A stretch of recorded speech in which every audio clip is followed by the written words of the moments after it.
Putin का खौफ सिर्फ यूक्रेन पर ही नहीं, नाटो भी घबराया हुआ है। नाटो को अंदेशा है कि 2029 तक रूस उनके देशों पर हमला कर सकता है।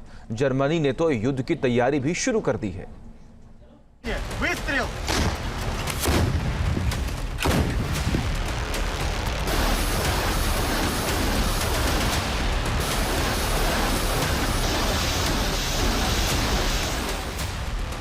दो 2022 में रूस का यूक्रेन पर हमला।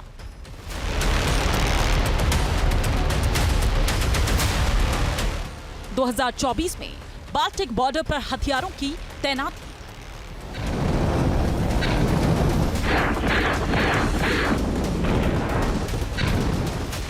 दो 2025 में यूक्रेन के शहरों में तबाही।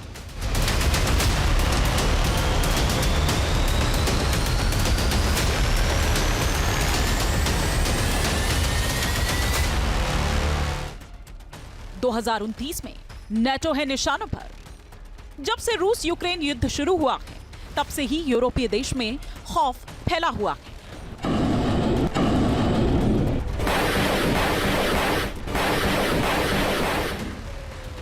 रूस के डर से यूरोपीय देशों ने बड़े पैमाने पर युद्ध की तैयारियां शुरू कर दी है।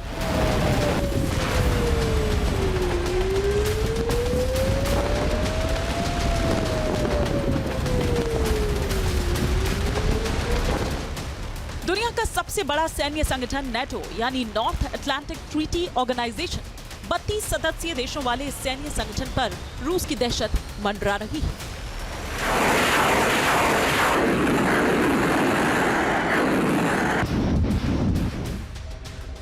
जिस नेटो का सिरमौर अमेरिका जैसा सुपर पावर है, वही नेटो अब रूस के डर से थर-थर कांप रहा है।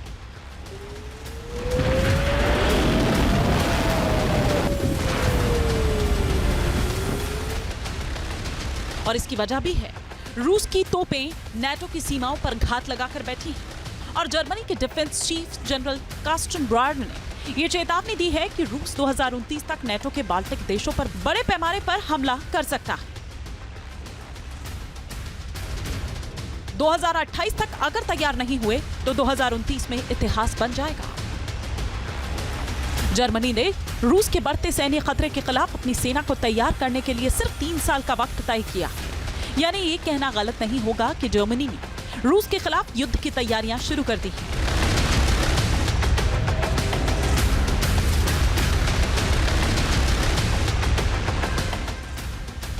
इसके लिए जर्मनी न सिर्फ हथियारों की खरीद के लिए प्लान बना रहा है, बल्कि अपने शहरों में बंकर, सुरंग और शेल्टर्स का निर्माण भी करा रहा है,